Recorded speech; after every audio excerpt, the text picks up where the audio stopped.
All right, well, let's go ahead and get started. So very brief administrivia this time around. I'm not aware of anything in particular. This is our last class. We're going to play Stump the Chump. I'll try to keep my answers succinct and black letter oriented. We have opened up questions from the exams, except for the 2023 exam, which people are keeping to do at the last minute. Just a reminder, we do not have time, nor is it a useful exercise for the question to be roughly in the form of, hey, what's the answer to question 3 on the 2021 exam? We can't really do that. What we can do is if you have a doctrinal question about something that those questions have caused you to think about in your mind, then let's ask the doctrinal question rather than, hey, what's the answer to question number 3? And I'll give you the most succinct answer to the doctrinal question that I can. Reminder, as of tomorrow, I'll be 18 hours off the next day forward. Please feel free to send me calendar invites for your study groups as you prepare, especially through the Thanksgiving week. I don't want to ruin your Thanksgiving week, but I do think that one advantage of us having to do this time this year is that you will have more time to put the whole class together and extend that moment, which is what I'm hoping for, that moment that students tell me about where they say, oh yeah, about a week before the exam, I suddenly understood the whole course. That's what I'm looking to extend out here and to really give you that experience. That's it on Administrivia. Any Administrivia questions from you before we get into substance? Great. Then, piling into substance. This should all make sense to you right now.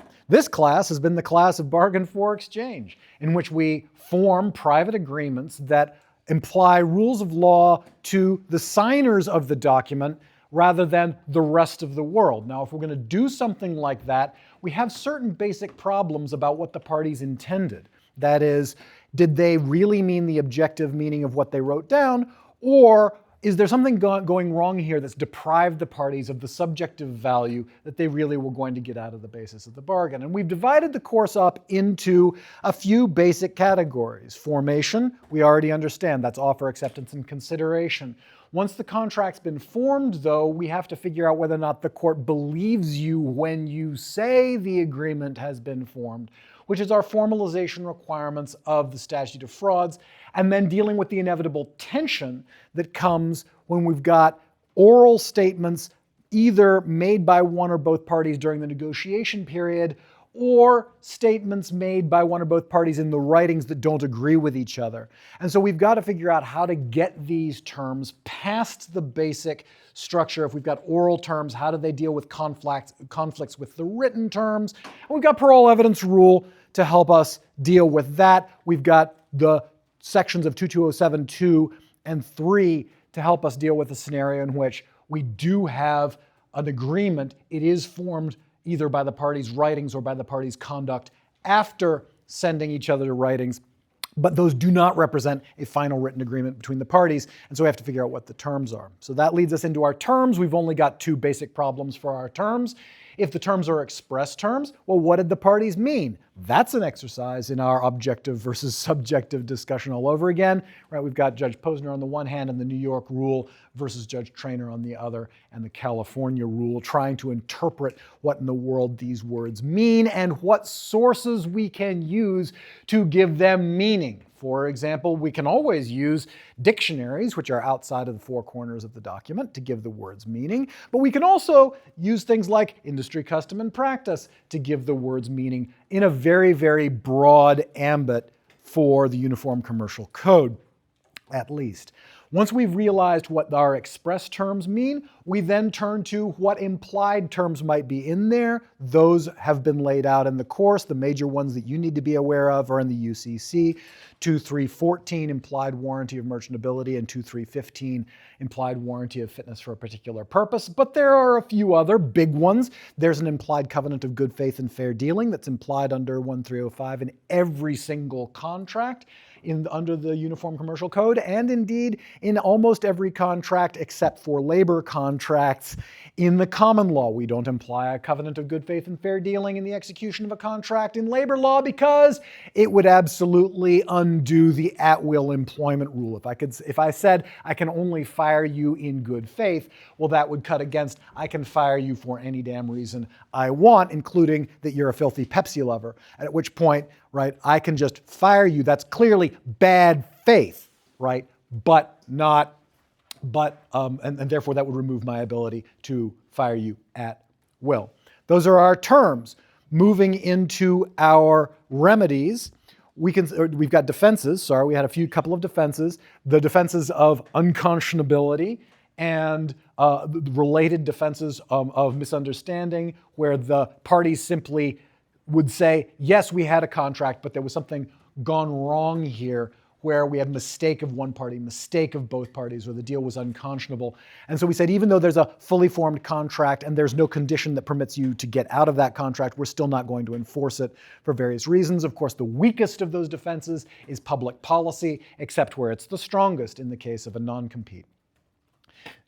Moving then into remedies, we've got our basic 1305 world, which is the idea is the purpose of a remedy is to put the party in the position that they would have been in had the other party not breached. We talked about a couple of ways of doing that. We could just say to the parties, go ahead and do it. That would be specific performance. We could say to the parties, not as a matter of just do it, but we could say, look, arrange for an alternative transaction, which the courts love because you're actually going to the market and finding a legitimate alternative transaction. It helps the court get past all of its problems of subjectivity. It doesn't know what you intended when entering into the contract. It doesn't know what the car was worth to you. And so by going to the market, at least you give the court some sort of objective verifiability. And then we talked about the set of cases where you either could have gone and done an alternative transaction and chose not to, or you did engage in an alternative transaction, but you screwed it up, you got greedy, you asked for too much, and so the court's going to say, nah, we're not going to give you those damages. We're going to give you the damages that you would have had if you had acted reasonably. Of course, as a part of that, then there's the question of consequential damages and how they are related to mitigation. Generally speaking, if you do arrange for an alternative transaction, you've mitigated most of your consequential damages because you don't have those downstream forward contract problems that we talked about when we talked about system collapse of forward contract, that sort of turtles all the way down problem that we discussed as a matter of damages. We ended then with a discussion of conditions. And with our conditions, we've done absolutely everything else, right? That is, there is a contract, it is enforceable, we know what its terms are, there are no relevant defenses, we know what the remedy is. It's just that we're not going to give one or the other party a remedy because there's something that happened that the parties either expressly did intend would let one or both parties off the hook. That would be our force majeure and act of God clauses, and then we're right back to our basic questions of interpretation. What do those words mean? Fine. And then we talked about the implied excuses, the implied conditions that would let one or both parties off the hook. And that led to the big, powerful rule, which is it is an implied condition of almost every contract that there be no prior uncured material breach by the other party. That is, if our promises are dependent on each other, that is, my obligation to perform is dependent on your obligation to perform, and you are obliged to go first, and you don't, then I don't have to perform, which was a change from the old school, Old English common law rule. And then we had to do one final little twist on that one in Jacob and Youngs versus Kent, where we said, well, fine, that's true, but not everything's a dependent promise. Sometimes there are very small errors that one party makes. And there we do give them a remedy still. It's important to remember that. We still give you a remedy. It's just that in that context, we're going to give you the difference between what you were promised and what you actually got, rather than letting you call the contract off and suspend your own performance. And that's pretty much, in broad contours, the course. That's it. Now, the reason I did that fast that way is to do two things. One, to just reinforce that structure. Two, to give you a sense as to how much you've learned over the past semester, right? I could not have stood up here and done that day one. You would have just looked at me like I'd lost my head. But most of that should make mostly sense. Third reason is to remind you of where we've been and what we're doing so that you can ask me questions, and let's get started. So what questions do you have about anything on the entire class? And I hope you have lots of them, because otherwise it's going to be a real quiet class. Yeah, Tully. I just have a question. What is the difference between common law and UCC for statute of frauds? Okay. The difference between common law and UCC for statute of frauds is one, this is shocking. In the UCC, the statute of frauds is, and I know this is crazy, a statute. It's actually 2202 of the Uniform Commercial Code, which is a statute in almost every state. The common law, the statute of frauds, is not a it is statutorily defined in some states, but it's not a statute. It's an old common law doctrine that's been given a few big categories. The big differences in the categories. Under the common law, the statute of frauds applies to sales of land, contracts for the surety of the debt of another, that's me promising to pay your debts, contracts of anticipation in marriage, and contracts which by their terms cannot be performed in under a year. Now, under the Uniform Commercial Code, there is a statutory extra part of the statute of frauds, which is sales of goods for over $500. That's 2201, 2202. That's our framework there for 2201 of the Uniform Commercial Code. The other big differences are in how the exceptions to the statute of fraud play out. So take a look at our discussion for things like, how does part performance play out in land? How does part performance play out in a labor contract? How does part performance, both in a labor contract, which by its terms cannot be performed in, how does part performance turn out under 2201 of the Uniform Commercial Code? Each of those exceptions work out differently. Pay attention to them. You need to know when they apply, which we've just talked about, and then you need to know how to get past them if they do apply and you don't have a writing that you need. And I suppose the last one would be like, how does the judicial admissions exception work out? And then how do our reliance exceptions work out? That would be the glass case, the window case, which I constantly am yelling about. Those are the big differences. More questions, y'all? Yeah? Can you please explain Magnuson-Moss? Absolutely, I can explain Magnuson-Moss. Magnuson-Moss is a federal statute which acts as a rider on state causes of action.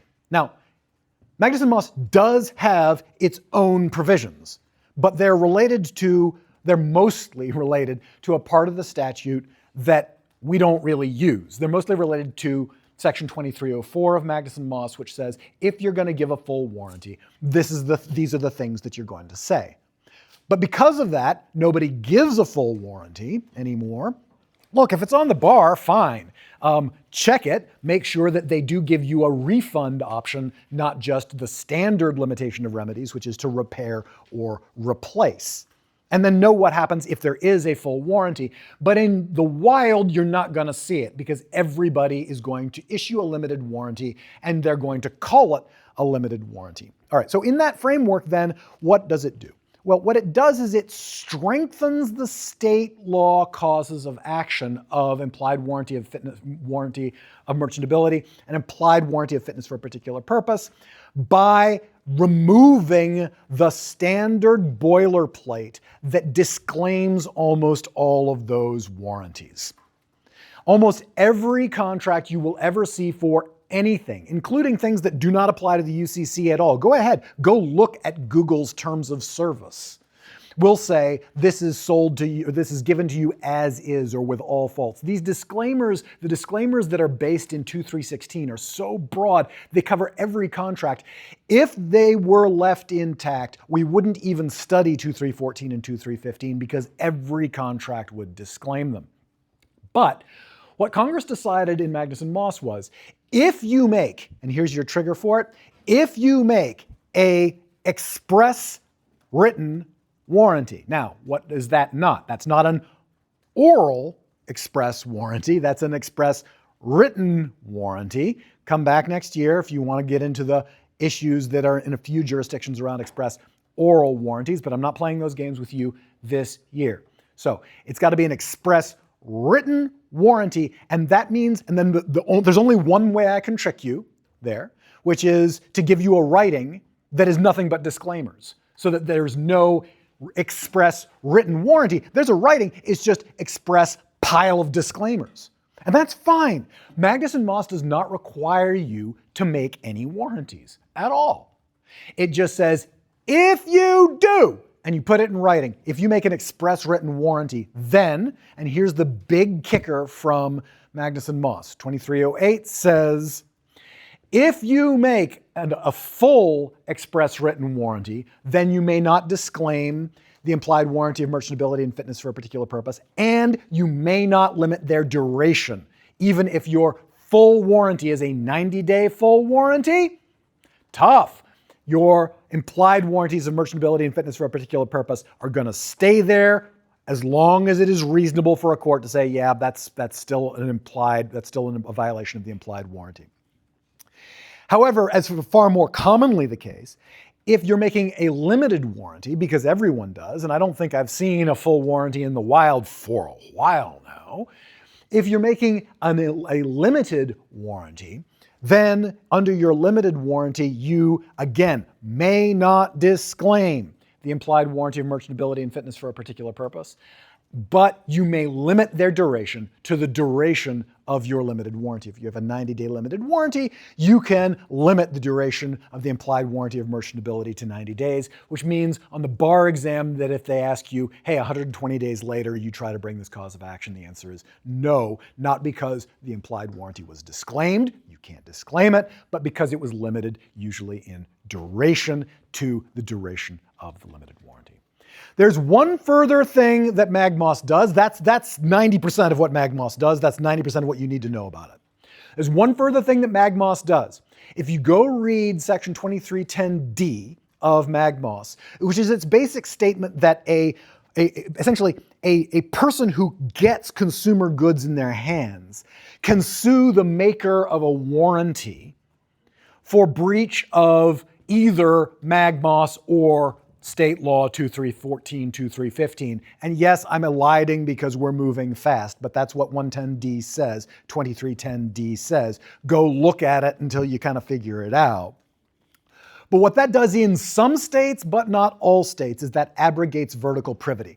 Remember that contract law generally has traditionally only bound the parties who sign the contract. Well, when you buy a Honda, you're not signing the contract with Honda, you're signing it with like the local dealership. And so, but in a modern society, we can't live like that. Like if Honda's gonna be the one making these warranties, you need to be able to sue Honda for making these warranties. And so one of the ways that many jurisdictions let you sue Honda, they do it in one of two ways. They either do it in a State Products Liability Act, where they specifically say you can sue manufacturers even though you're not in direct privity of contract with them, or they'll let MagMoss do the work for them. And so that's the last twist, is just check your jurisdiction, check any implication.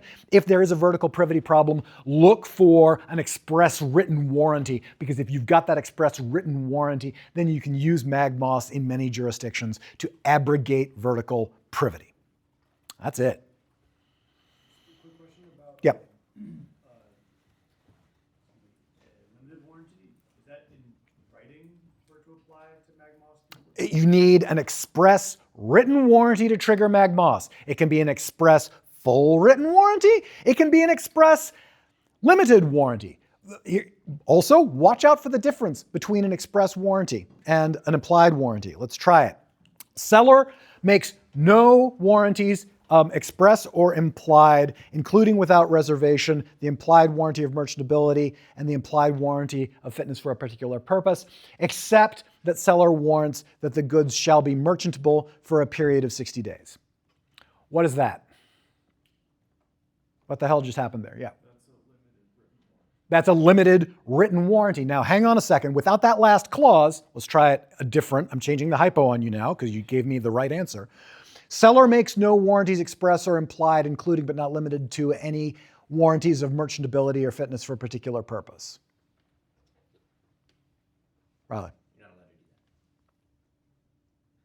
that. Yes, you can. Absolutely I can. Why? Those are just disclaimers. Those are just disclaimers. What I need you to watch out for are, check it out, express warranties of merchantability. The reason they put them on the bar is because they make you think, oh, they're just talking about the implied warranty of merchantability, but when they write it down, it's an express warranty. That Seller warrants that the goods shall be merchantable for a period of 60 days. That is an express written warranty that does trigger MAGMOS. If you take it out, it's nothing but disclaimers. The sellers haven't made any warranties. They have a writing, but the writing is nothing but disclaimers. All right? Yeah. So when you've got just disclaimers, do the implied warranties of merchantability and fitness still apply? No, they're gone. I mean, if you do it correctly. By the way, go look at some exam questions. I'll often do this. Question 1 is, did they do 2316 right? Question 2 is, fine, if they did 2316 right, does MAGMOS eliminate 2316? Now, what does it look like if they do 2316 wrong? It usually looks like seller makes no warranties express or implied. Why did that do 2316 wrong? It didn't say the word merchantability. So for merchantability, it didn't work because it didn't say the word merchantability. And what about fitness for a particular purpose? It didn't mention that at all either. It didn't mention that at all either, although what do you have to do for fitness for a particular purpose? Yep.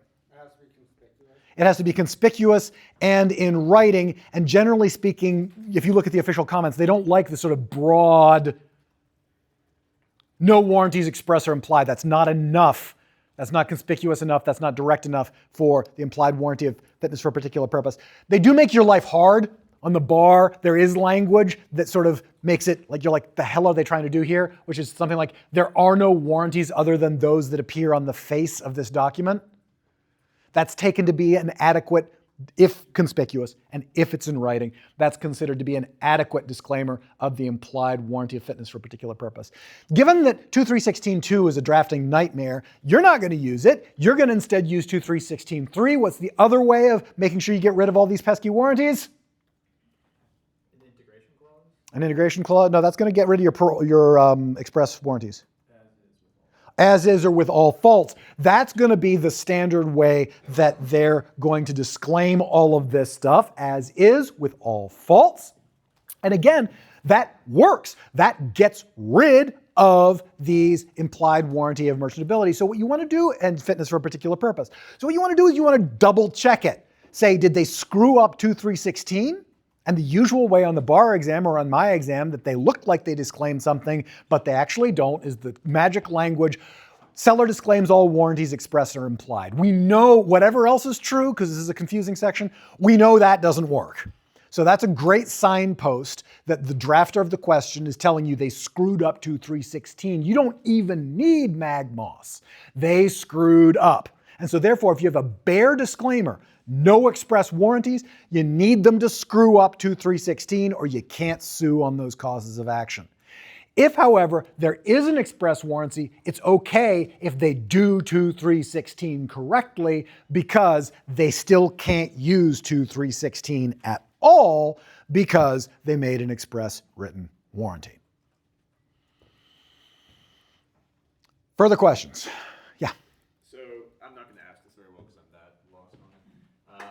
With lost volume sellers Yes. and people who, like with data, you literally cannot run out of volume, how Yes. do they still qualify as lost volume sellers? If you can, please use Britney Spears' Toxic. Okay, cool. I can't though, unfortunately, because, I mean, look, I could, there was a fad a while back with NFTs, right? So I could. If it was a unique rivalrous, right? If it was like the recording of Toxic. Or like, you know, like the Wu-Tang Clan, who's the guy with the most punchable face in America? What was his name? Oh yeah, right, that guy. So, right, like there was one copy of it, and therefore you could decide, well, it's an intellectual property asset, but because there's only one thing, right, you might not be lost volume. But that's not really the answer. Really the answer is CraftSir versus UOP.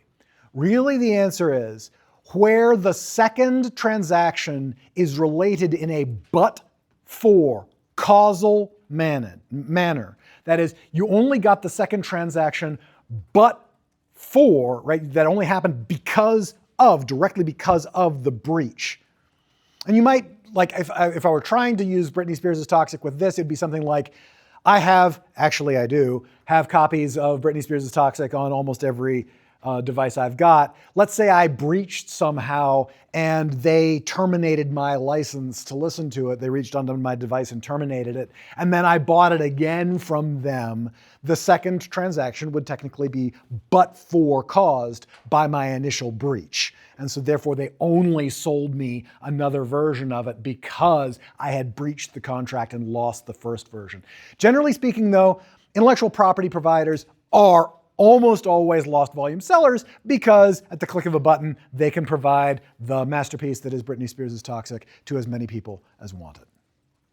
And you can meet that additional demand. So the standard for lost volume seller is, can you meet additional demand? But remember to check for CRAFTSR. More questions, y'all?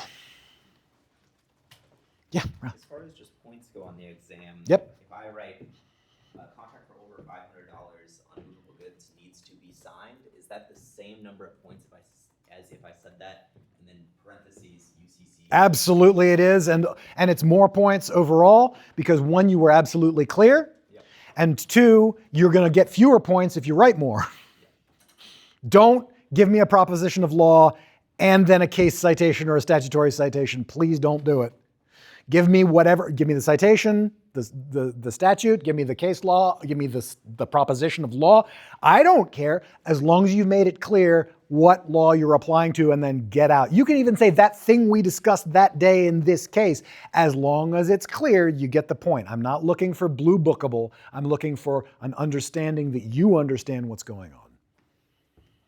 Yeah. So could we just, like, rather than do a sentence, just like put statute, the UCC statute of frauds number rather than, or would you want something to show? You might want to just do real quick, just say, the parties don't have a writing 2201. I'm like, I got you, move, keep moving. Like the parties don't have a writing that satisfies 2201, keep moving. Like, I understand you're talking about the statute of frauds.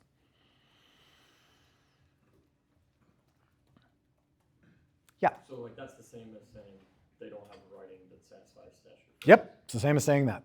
You got it. Lucas.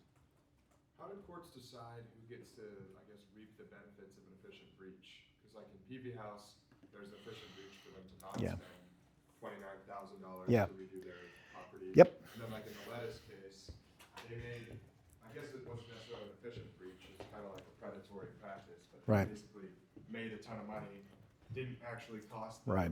plaintiff anything. Right. And then the plaintiff was able to still recover and basically take that Right. money away. So I guess I'm just wondering how a court decides who gets to keep the benefit of an efficient breach. So as soon as I say this, you're going to be like, but KGM, but PV House, right? So I'm going to answer the fact that there are counter examples just means you're going to be good lawyers. It doesn't mean that like this isn't true. The court's got a problem there, right? Efficient breach is an economic doctrine. It has nothing to do with whether or not the breach itself is justified. And also, by the way, there are real problems with efficient breach theory as brought into reality, which is the theory is as long as the non-breaching party is made whole, and we just stop right there. The non-breaching party is almost never made whole at this point in the negotiations, and so we've got these problems. Now, how do they do it? Well, one is, I know, but PV House, I know, but KGM, often you put it on the breaching party. Like as between the breaching party and the non-breaching party, generally speaking, courts are going to be inclined to put the cost on the breaching party. The difficulty is though, they're often the beneficiaries of the breach. And that's that tension between efficient breach theory and the restitution, the restatement third of restitution and unjust enrichment, which requires opportunistically breaching parties to disgorge the profits that they got from it to the non-breaching party. So that's that tension there. So it doesn't really work if you don't award the benefits of efficient breach to the breacher because they're the ones you're usually claiming efficient breach. What else can you do? Well, you can look around for like cheapest cost avoider. You can say, hey, who could have stopped this problem from happening if they had said something about it?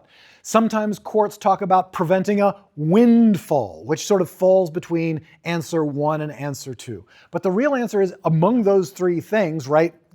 Tension between efficient breach and restitution, cheapest cost avoider, or discussions of windfalls. In every one of those, we can come up with counterexample, right? The big counterexample to the windfall doctrine would be KGM, where they give them a huge windfall, but they generally don't want to do. So yeah, I think that's basically it. They don't have a good answer for it because it's a bit of a poor fit. It's a great fit for contract theory, but it's not a great fit for contract doctrine. Efficient breach just doesn't really work out all that well. Valeria. Can you go over like a merchant's term offer and the requirements? Yeah, you bet. So we're talking here, let's get this under our noses. This is going to be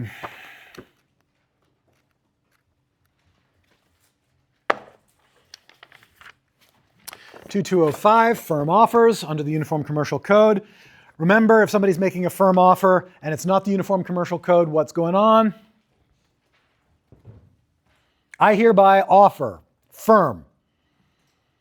I'm going to bind myself. This is actually true. I will bind myself to sell you this Ford F-150 for $1,000 bucks. That's twice what it's worth. For $1,000 bucks, you can get back to me anytime in the next 2 weeks.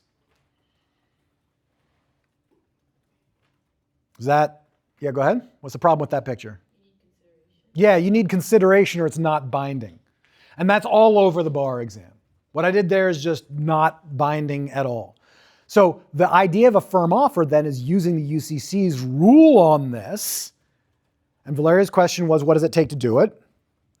An offer by a merchant, 2104, that word should have meaning, to buy or sell goods in a signed record, which by its terms gives assurance that it will be held open,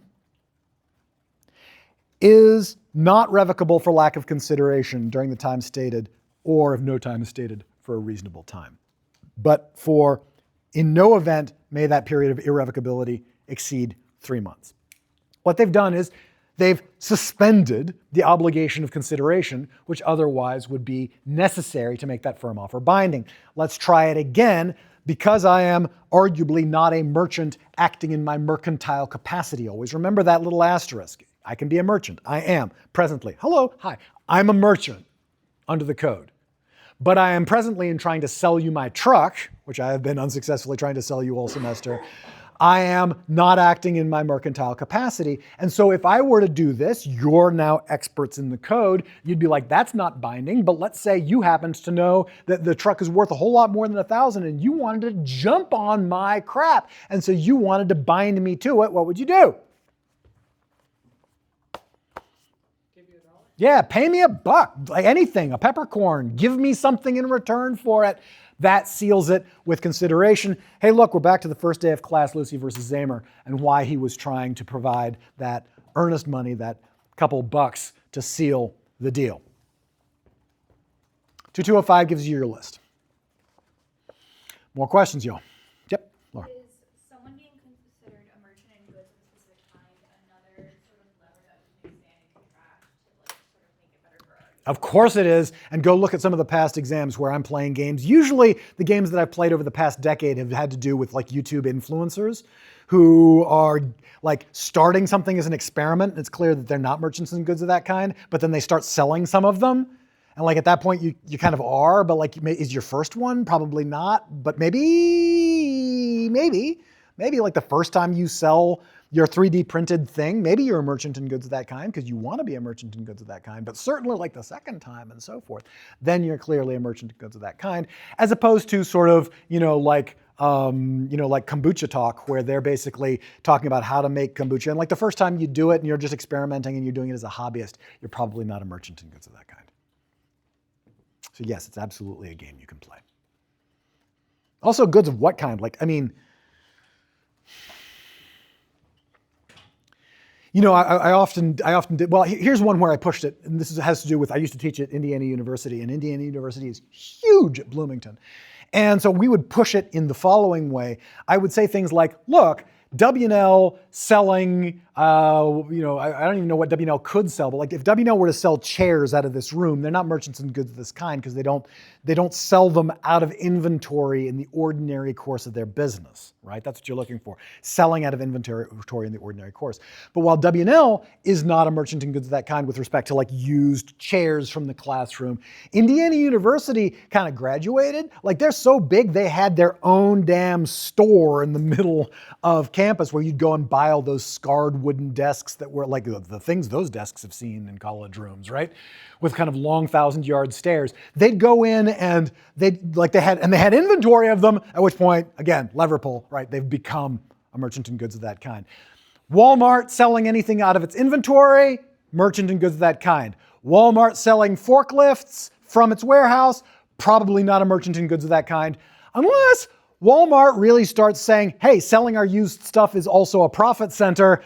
We're going to do this kind of in a systemized way. Well, okay, then they're merchants in goods of this kind again. Lever pull. Yeah, Jake. How do warranty disclaimers work as terms that get knocked out or left out? Like if one, like in the Yep. valid form scenario, if one form Yep. applies- I'm going to give you an answer for this class, and then I'll flag it how it's going to be slightly different out there in practice. But for this class, in a 22072 contract, where we're using the knockout rule, what you're looking for is for one party to say, and usually they do, right? They're going to try to disclaim all these warranties, and they're going to limit consequential damages. And then the other party is going to say, we reserve all remedies, and we reserve all remedies, we reserve the right for consequential damages, and we reserve the ability to sue under for all terms under the code. At that point, you're looking at tomato, tomato. They've said something different from each other. Those two terms are going to knock out. What's it going to be supplied with? It will be supplied with 2314, 2315, which are gap fillers under the code. If nobody says anything else, then those apply.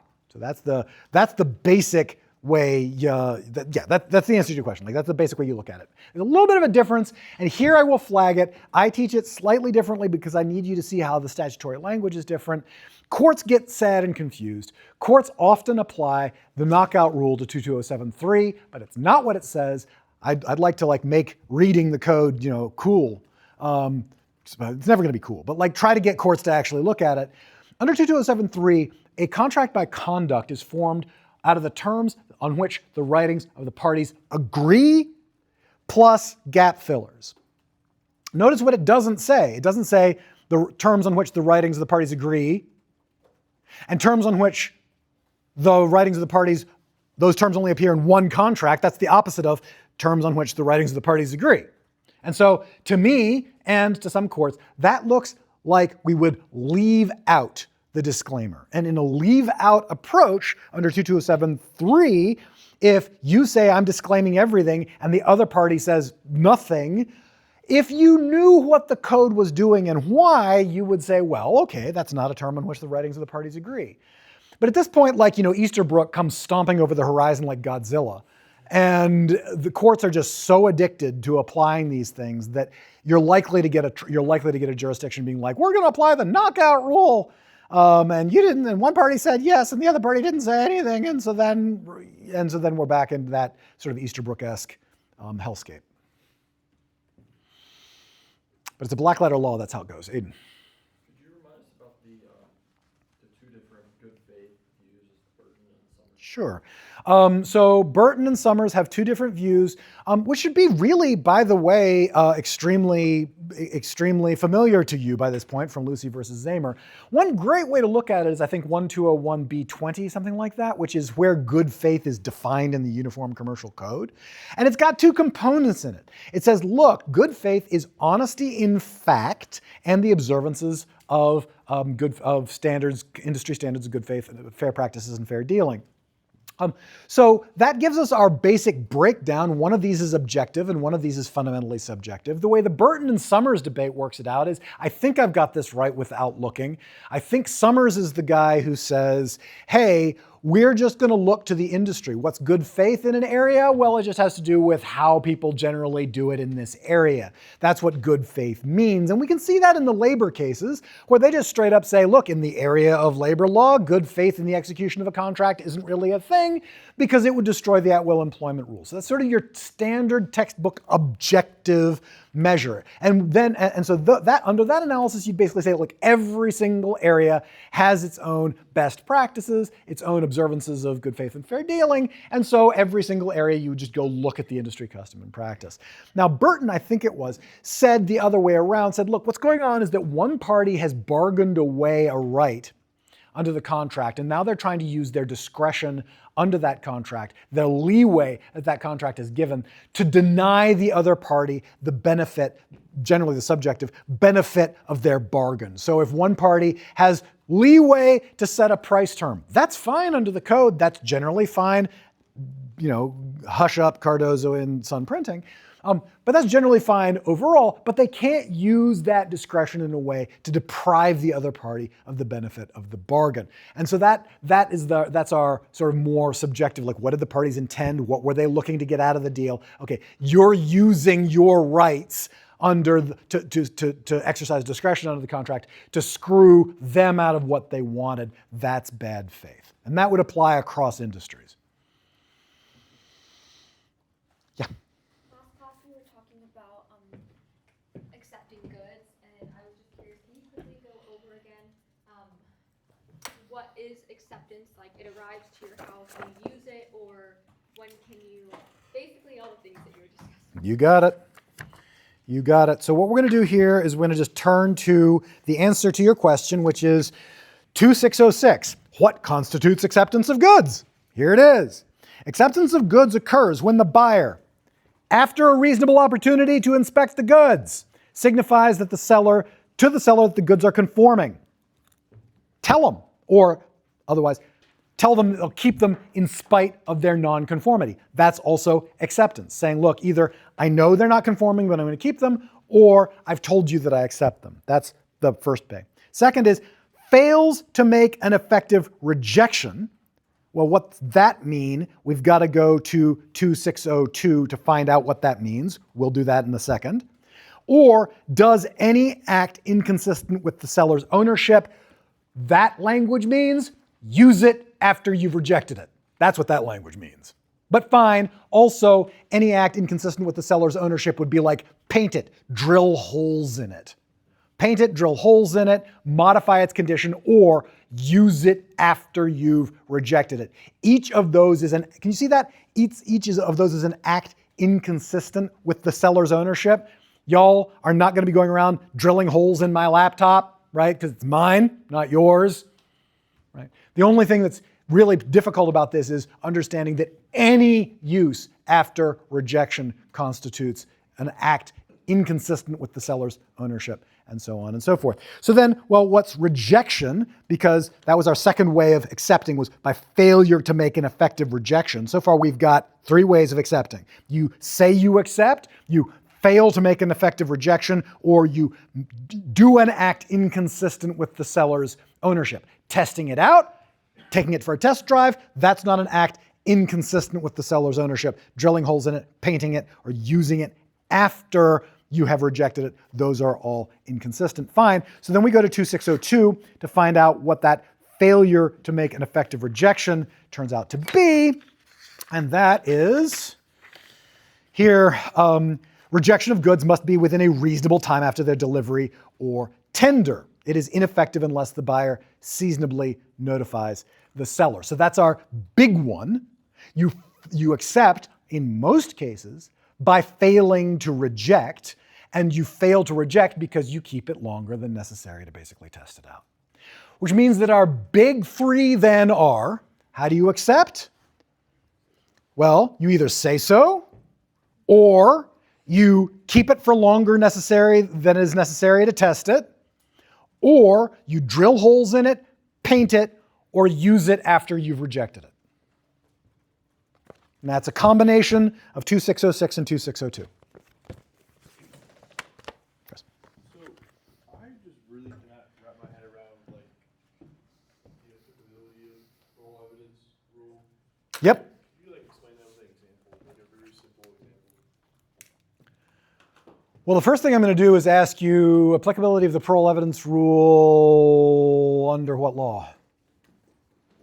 Under the restatement or UCC?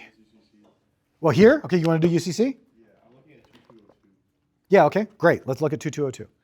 So, because 2202's got like answers. That's nice, right? Otherwise, we're going to get Justice Traynor and like he makes my head hurt. So, but a 2202 is really justiciable. Let's get it under our noses.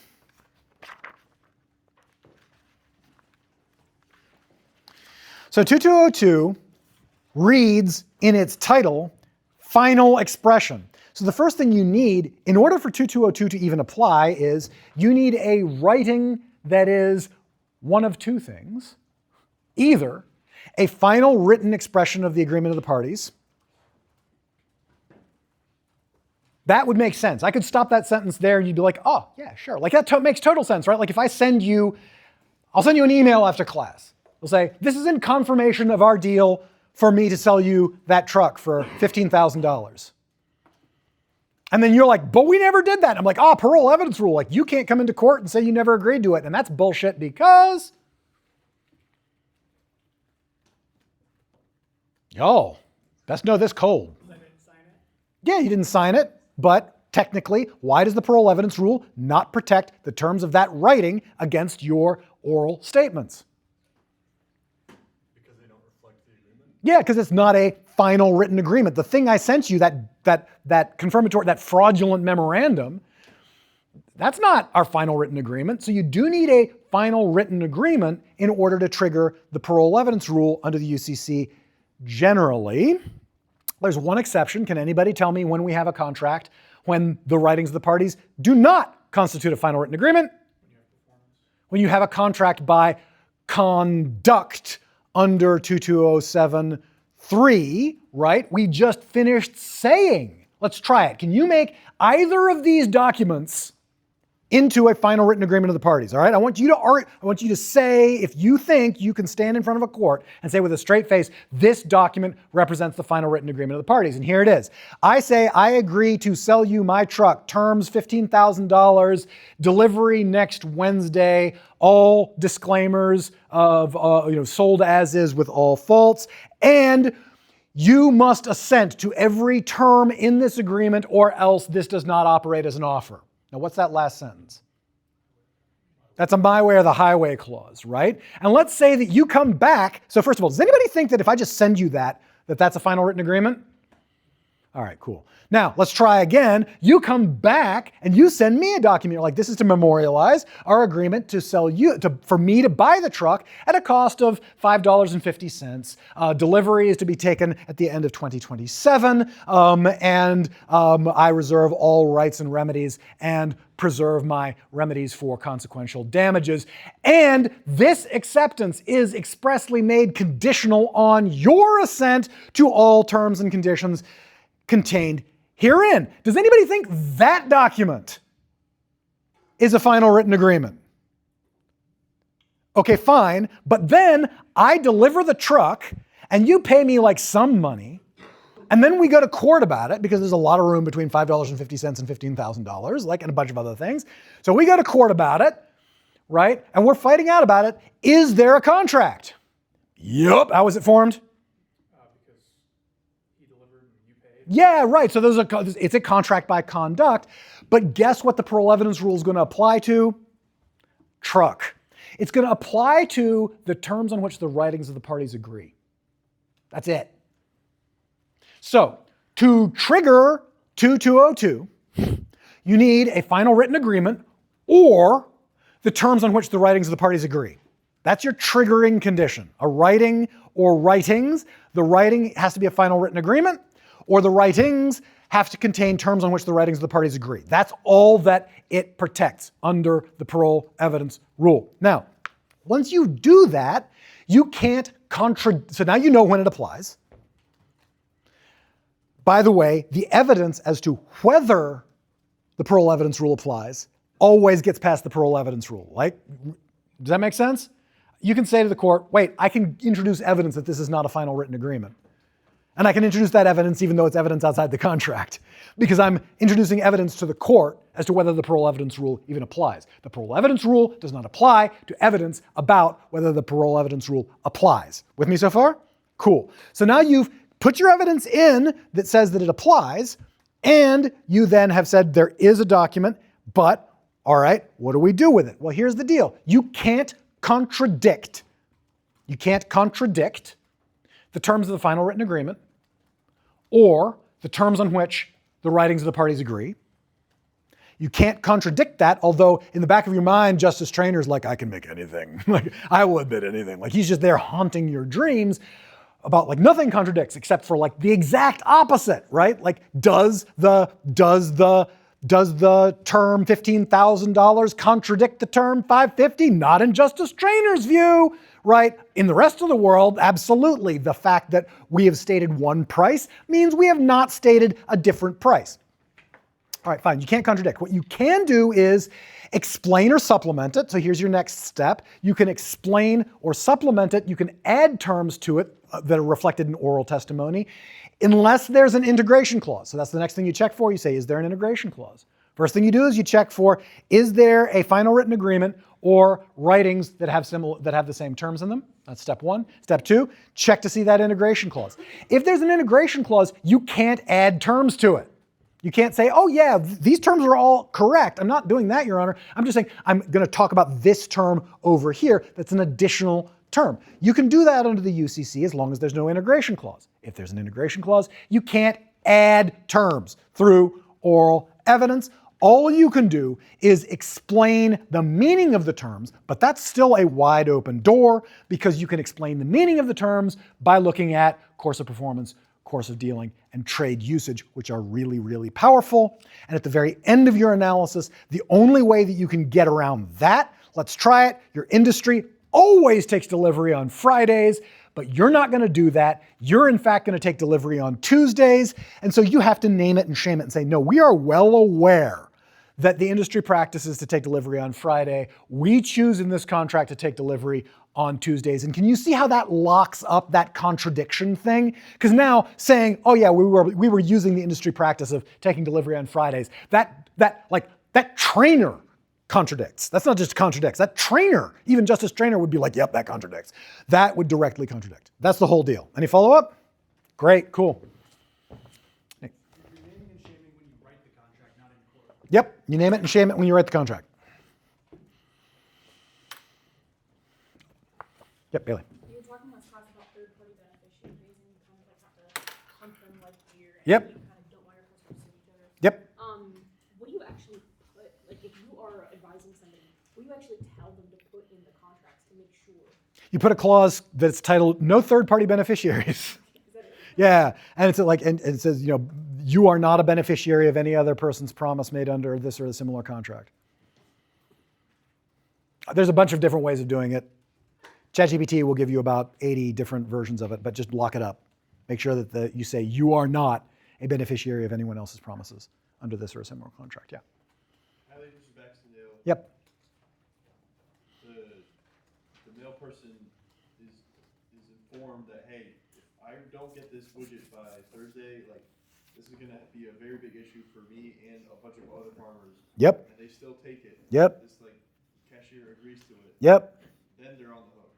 Theoretically, except that those are exactly the facts of Hadley versus Baxendale. Okay.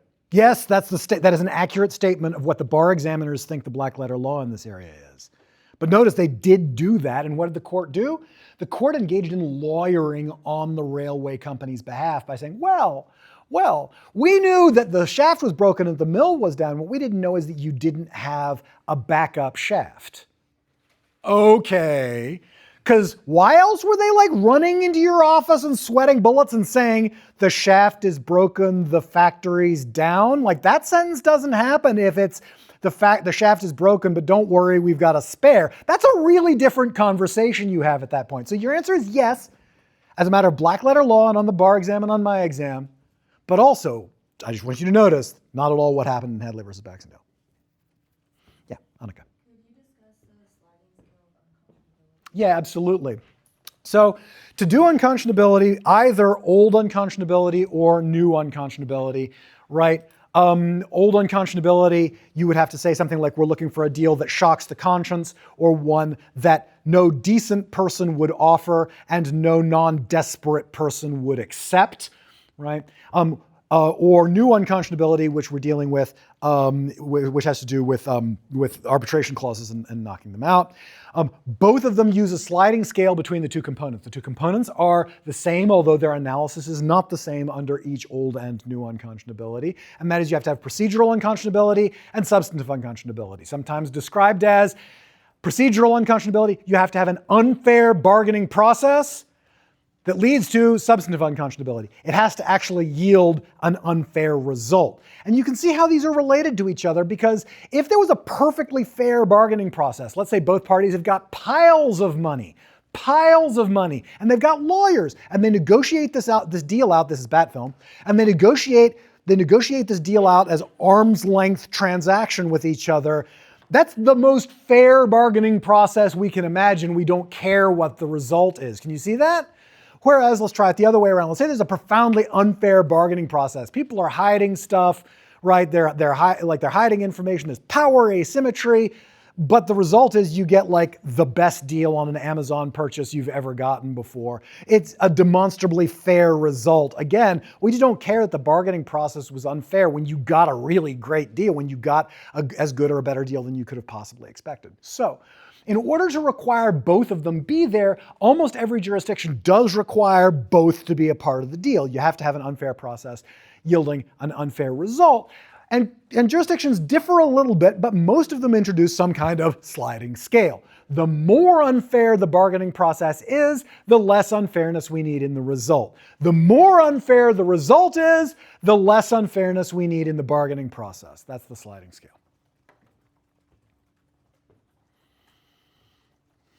Larry. Okay, so in like on the exam, if you want to do like a lever pull where you try to say that there's like, you're trying to say that there's two contracts or something like that. Oh yeah, nice. Would you like say, like practically, would you just be like offered consideration contract one? One, I would just go back and reread Shoney's, right? Because that's exactly the stunt the court pulled there.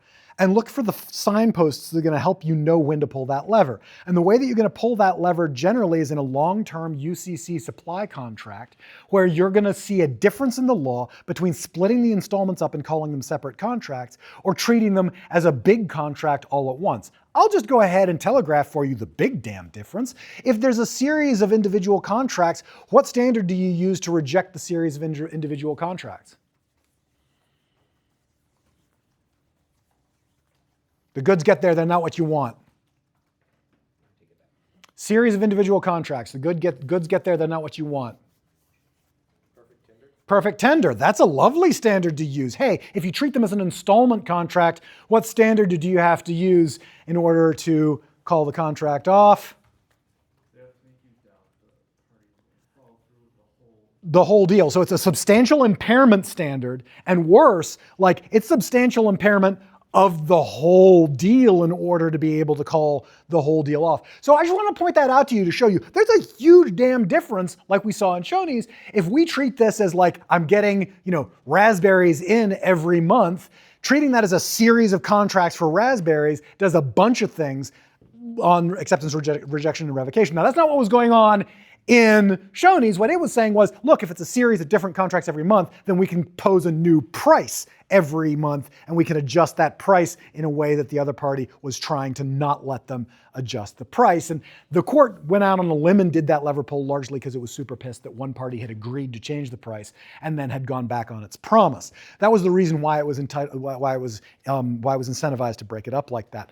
So first thing I would do is just look for when it's going to be useful, and when it's going to be useful is going to be in long-term UCC supply contracts, where you're going to be able to say, oh, treating this as a series of contracts gets me radically different treatment than treating it as one long installment contract, both for renegotiating that contract, modifying that contract, or at the end of the day, the standards under which you could reject the goods if the goods were not conforming when they arrived. That's quite a big difference between one-shots and the overall. Does that answer the question, or is there a follow-up there?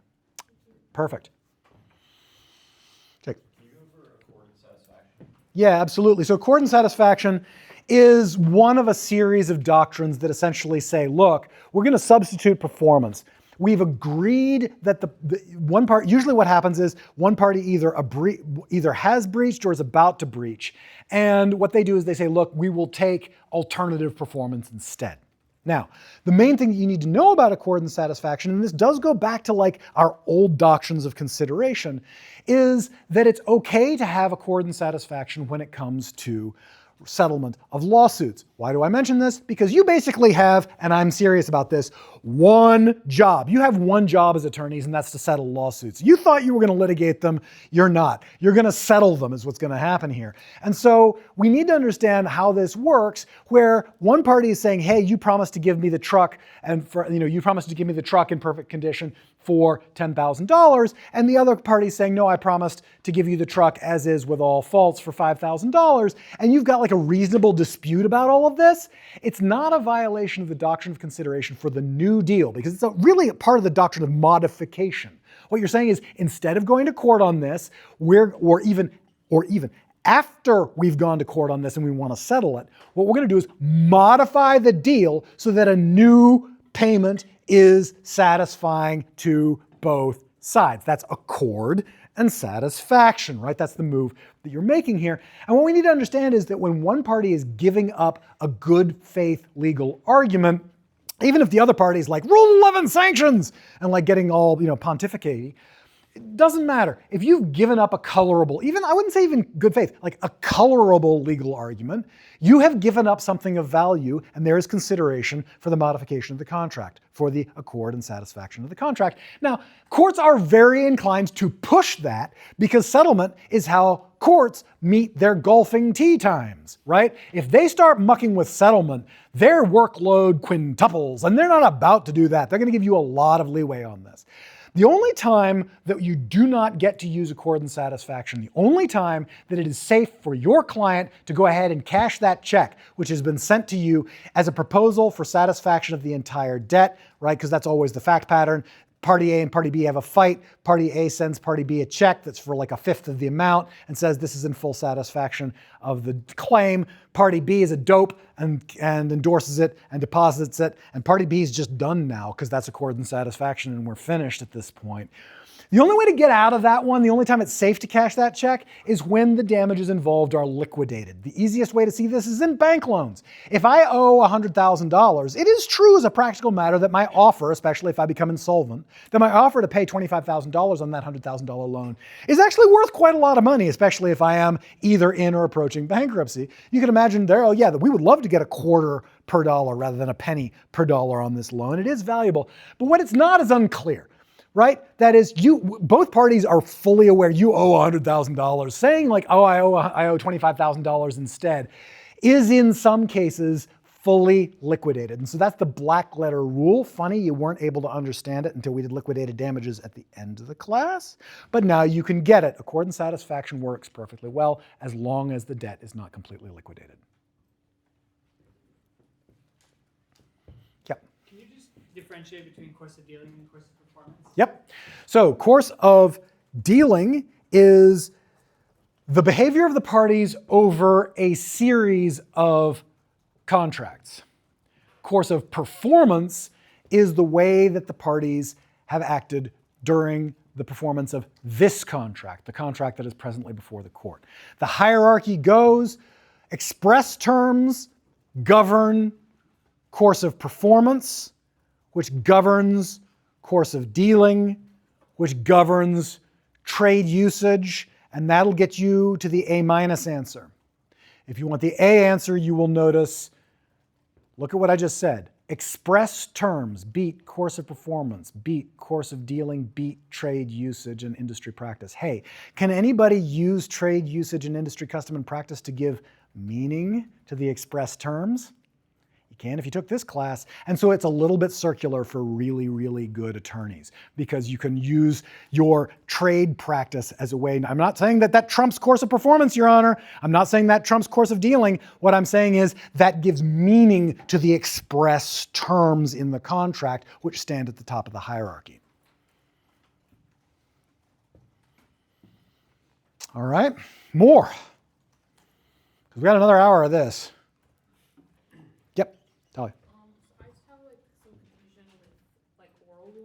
Yes, of course. And if they like happens after they occur, like after the contract. Okay, great.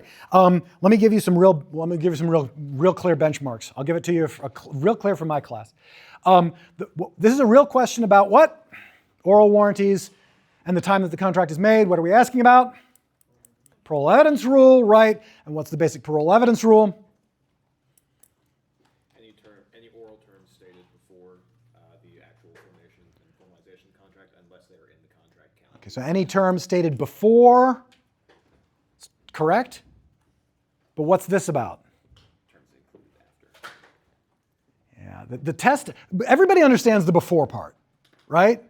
The problem is that the parole evidence rule is not just before, it is any term stated before or contemporaneously at the same time as the making of the writing. And what they'll do to you on the bar exam is this: you will agree to buy a car, they will agree to sell you a car, you sign the agreement. As you are driving off the lot, you'll say, oh, hey, by the way, does this thing get 25 miles a gallon or 50 miles a gallon or whatever particularly express, like very precise question you wanted to ask, because that's how they test it. And the salesperson says, oh yeah, this thing gets 75 miles a gallon. That is an express oral warranty, but it's still considered contemporaneous because it was made like at or around the time of the writing. They get kind of fuzzy about exactly when the writing happened. If they give you 24 hours, it is not covered by the parole evidence rule and it just simply comes in. I do have one further wrinkle on that one though.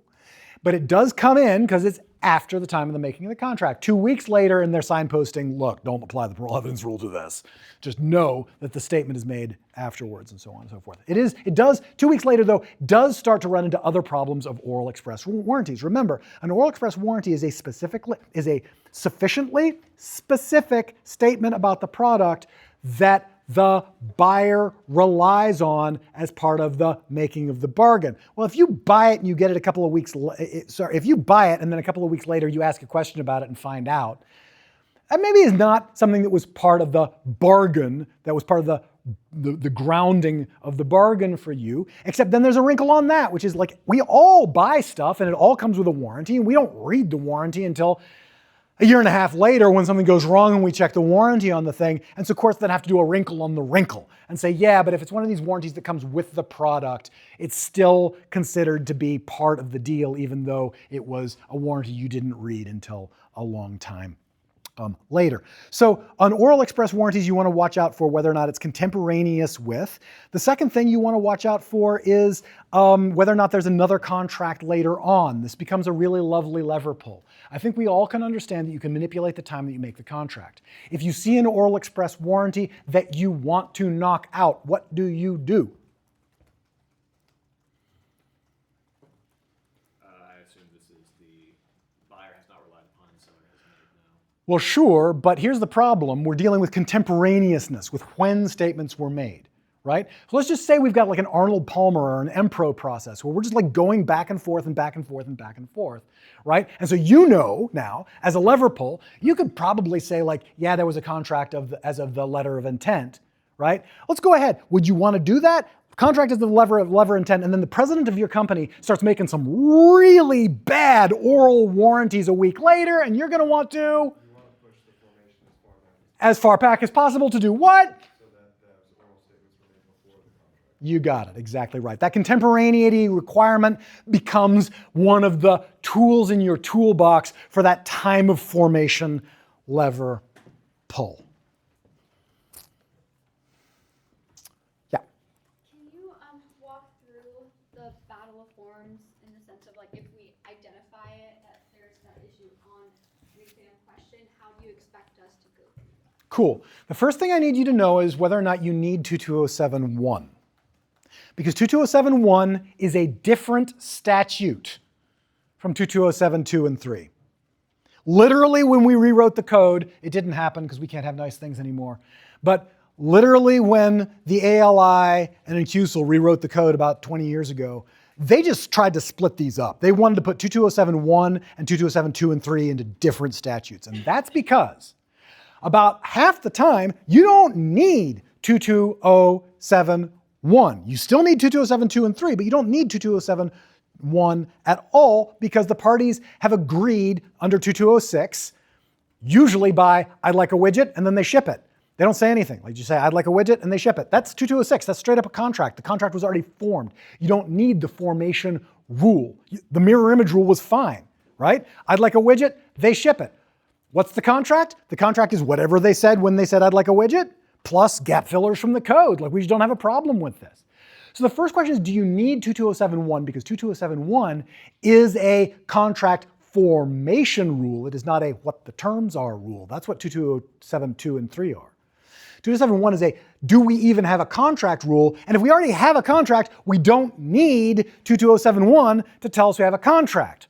We might need it to find out what the terms are, but we don't need it to satisfy the contract, to tell us that we formed the contract as a whole. So find out, do you have a 2206 contract? The standard way there is one party orders it and the other party ships it, or one party sends a contract out, the other party says, yeah, we'll get that to you. That's perfectly adequate. That's good old-fashioned mirror image rule, right? It's all perfectly fine. If, however, we've got fax problems, right? Because 22072 is at core a fax, text, or email rule. Originally, very much a fax rule. Right? And what it's going to say is, what if we don't have a deal yet? What if we do not have agreement, but the parties exchange forms and then proceed with the contract? What now? Well, here's what you do. You say, do we have a my way or the highway clause or not in those writings that they have exchanged? If we do have a my way or the highway clause, you just jump down to 22073 and you say the contract is formed out of the terms on which the writings of the parties agree, although you do not protect any term that the writings of the parties do not agree from the parole evidence rule. Bit of a reminder there, right? You are going to create the contract out of the terms on which the writings of the parties agree, gap fillers from the code, and maybe in many jurisdictions, gap fillers from industry custom and practice. That's going to be your 22073 framework. If there is no my way or the highway clause, then the unique alchemy, the thing that 2207 was supposed to do and has always failed miserably at doing, is going to happen, which is we're going to form a contract out of an offer and an acceptance that are different from each other, right? That's 22071. We're going to form the contract even though the offer and acceptance are different from each other. And then 2, what do we do about it? Well, we don't apply 22072 as written because that's impossible. So instead what we do is we apply the knockout rule, which is the judicial fairy tale. The judicial story that they made up for, hey, what if Carl Llewellyn hadn't completely screwed this up? What if we hadn't written this in, just completely wrong? What if we hadn't preserved the difference between offer and acceptance? What if we'd actually made, I don't care who's the offeror, and I don't care who's the acceptor. What if we actually made that true, smoosh them together where they're different? We just don't do that. That's what 22072 ends up with. So step 1, find out whether you need it for contract formation at all. Step 2, if you do have 2 writings, or if you have an offer and an acceptance that are different from each other, go ahead and check for a my way or the highway clause. If there is one, go to 22073. The contract is made up of the terms on which the writings of the parties agree, gap fillers from the code, and maybe gap fillers from industry custom and practice. If you do have, however, an offer and an acceptance that are different from each other, and you need them to, and one or both of those involve confirmatory memoranda, and there is no my way or the highway clause, then we will use the judicial fairy tale when they cut out written 22072 out of their books. It is gone. We don't do that. And instead what they said was, if I say tomato and you say tomato, we knock each other out and the court supplies the terms from the gap filler provisions. One final thing, keep an eye on it. 22072 and 22073 still apply even if you didn't use 22071 to form the contract. That's because often what happens is people just go and do handshake deals to buy stuff that's movable. And then they say, we'll write this up when we get home, or we'll send each other the formalizations. The thing is, as of the handshake, we've got a contract. Then to make that contract enforceable, what do you need?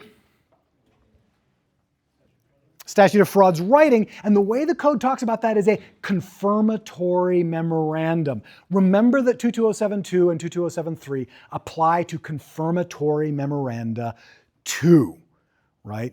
And so if we come to a deal and then exchange confirmatory memoranda, it is very likely that the additions of one party are going to be considered proposals for modification to the contract that don't become part of the contract, unless they are between merchants, immaterial, and so forth. Justin.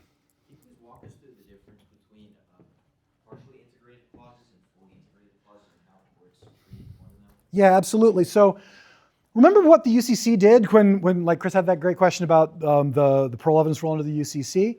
It just said, well, we're going to protect the terms of the final written agreement or the terms on which the writings of the parties agree, and that should all make sense to you. But we can supplement them as long as there's no integration clause. And that's an easy way of seeing it. Let's say that the writings of the parties did agree on terms A, B, and C, but the contract's silent on D. Well, under the UCC, the court can hear oral evidence about what the parties intended for D. The way the common law would talk about this is this terrible language of partial and total integration. And what the common law says is, yeah, it looks like this was real clear. They clearly came to an agreement on A, B, and C, but they didn't say anything about D, and so we're going to go ahead and treat, we'll just say that the door is open to D. There's nothing there. We can hear evidence on D.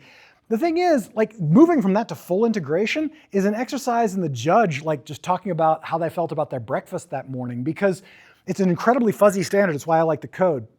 Because what they're going to say is something like, this deal looks complete to me. Well, what's the difference between this deal where we agreed on A, B, and C, and this deal looks complete to me? Like, maybe this deal looks complete to me on A, B, and C. And so then they start talking about, like, well, something's partially integrated if it agrees on A, B, and C. That's defended under the rule. We can't contradict that. We can always add to it. Fully integrated, though, would mean something like, this looks complete to me. I'm not going to allow anything to be added to it. Thank you. Go for it. Yeah, the first shot rule doesn't exist. The first shot rule is a logical impossibility that describes why the courts do what they do with 22072. And normally, I'm pretty sarcastic when courts write statutory language just straight the hell out of the law. But in this case, you need to understand the first shot rule in order to understand why this is a time when they really needed to do that. So the first shot rule is an argument from absurdity. It's an argument saying, okay, let's just apply 22072 as written. Now, 22072 was supposed to abolish the difference between offer and acceptance. They don't care if I'm offering to purchase and you're accepting to sell, or whether you're offering to sell and I'm accepting to purchase. They don't give a damn. They just say if it's not the same in both parties' contracts, we're going to knock that sucker out and fill it with the gap fillers, right?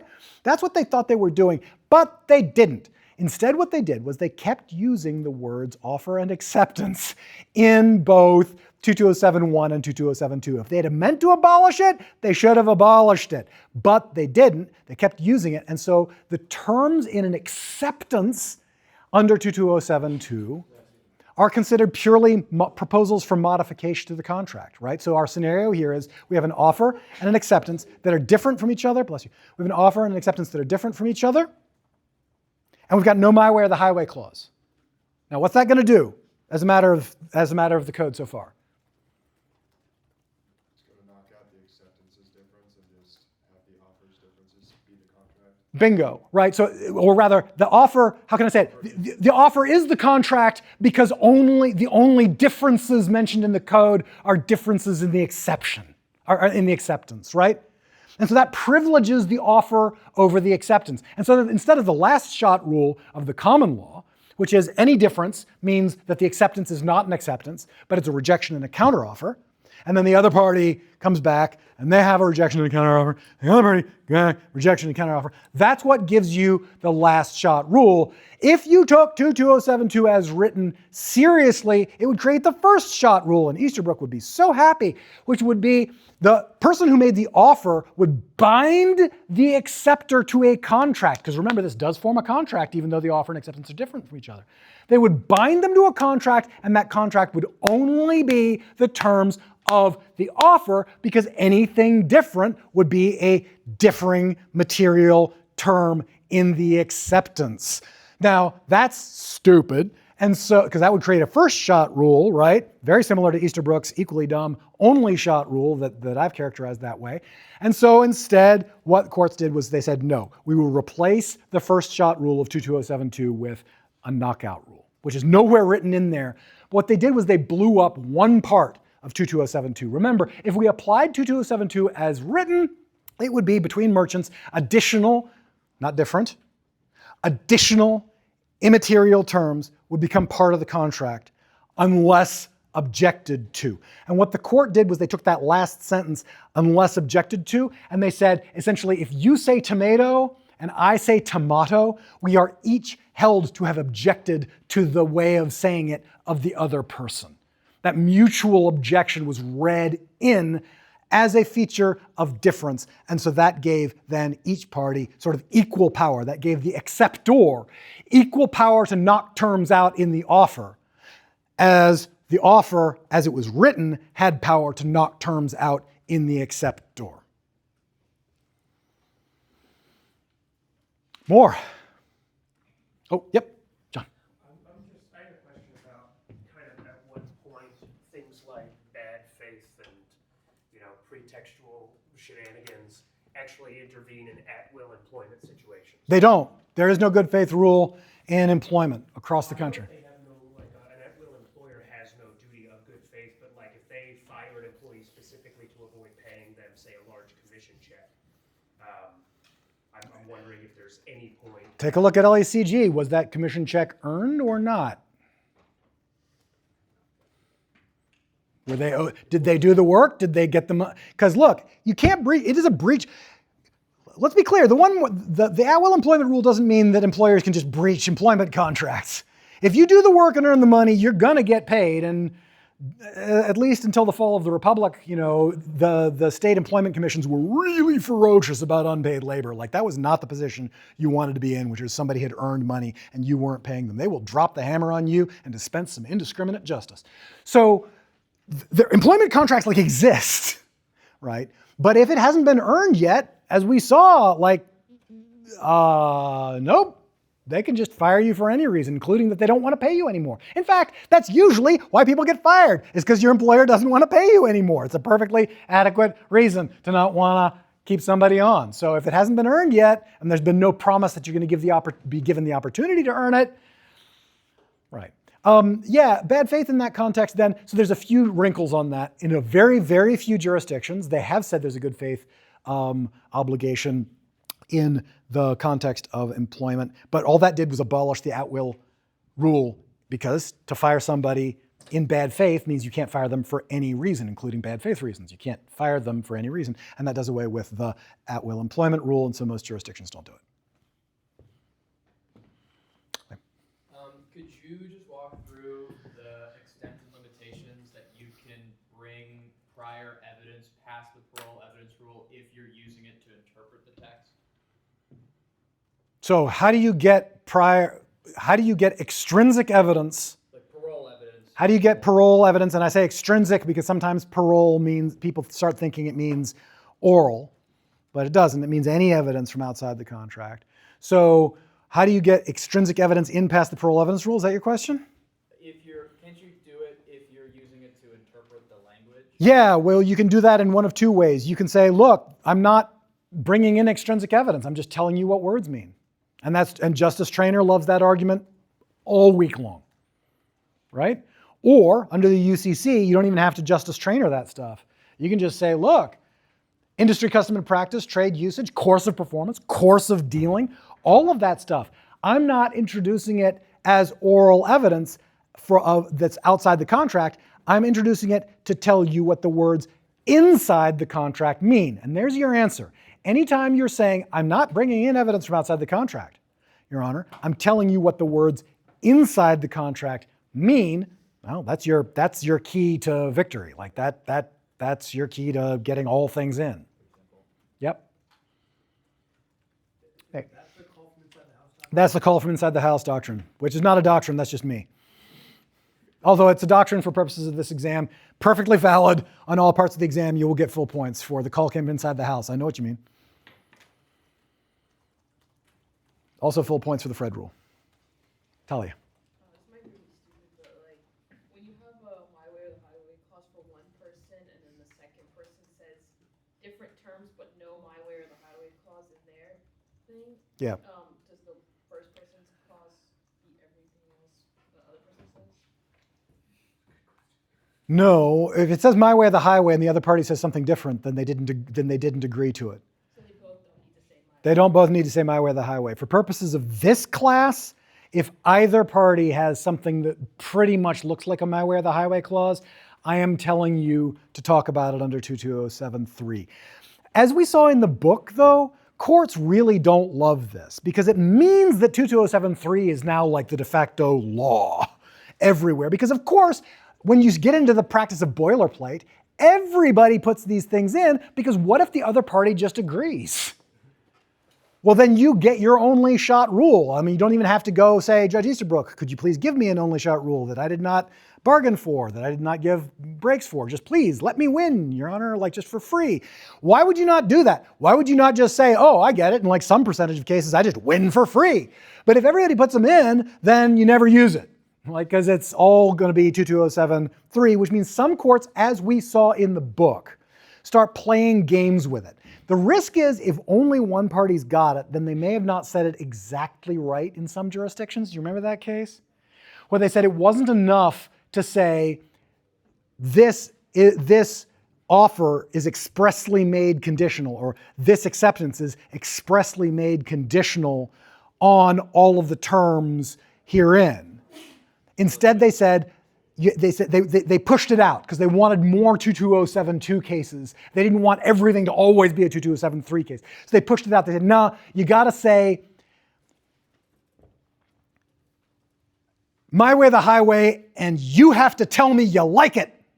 Meaning, My Way or the Highway, and the offer has to be expressly made conditional on the other party's assent to all of the terms, right? Can you see the difference? This is only an offer if I get everything I want. That's different from, this is only an offer if you agree to everything that I want.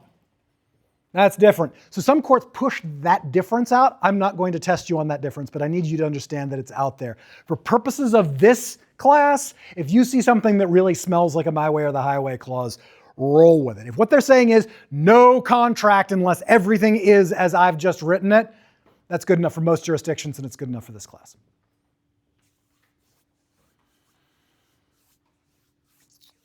More, y'all.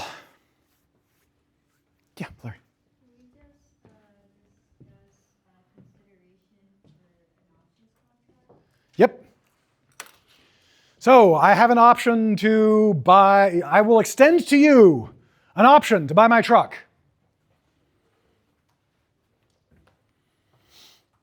Is it enforceable? Like, seriously, I am now giving everyone in this room an option to buy my truck at $1,000. Deadly serious. Let's say you took me up on it and suddenly I'm like, no, but my third daughter loves the truck. I can't sell the truck. Can I back out of it? Yeah, absolutely, I can back out of it. Why, Riley? There was no consideration. If you want to seal the deal, Lucy versus Zamer, you do what? Give me $5 for it, right? So that's the doctrine of consideration as it comes to options. If it's not a 2205 option by a merchant in writing for no longer than 90 days under any other circumstance, if you want to buy an option, you had better pay for the option because that's the only way it's going to be enforceable. Otherwise, there's no consideration. Yeah. But you only need to recite consideration for the option. You only need to recite consideration. Well, yeah, true, as we saw in Laporte versus Blum, right? Except if the option, again, this is like kind of the same question you asked last time, except if the option is fully liquidated, right? Like if everybody knows that the option's for like $100,000, you know, like, I don't know what Tesla stock is right now, and don't tell me, I'll just get sad. But like, you know, you can imagine that would be worth a pile of money. And if I was like, oh yeah, like let me just pay you a quarter for an option to get stock options that are worth millions. Like at some point, the court's going to start to notice that's not adequate consideration. But generally speaking, a peppercorn is enough. Courts don't inquire into the adequacy of consideration, especially if it's not like for not like, right? Sugar maple farm for cash. Like at that point, those are not like, when it's money for money, courts start getting weird. But if it's but if it's the usual contract where it's like this for that, well, and by the way, and in most money for money contracts too, because of uncertainty, right? Like given the AI bubble and given the fact that Tesla can't really get self-driving figured out, you know, it's reasonable to think that you should short Tesla stock right now. Don't do it though, because as they will tell you, the market can stay irrational for longer than you can stay solvent.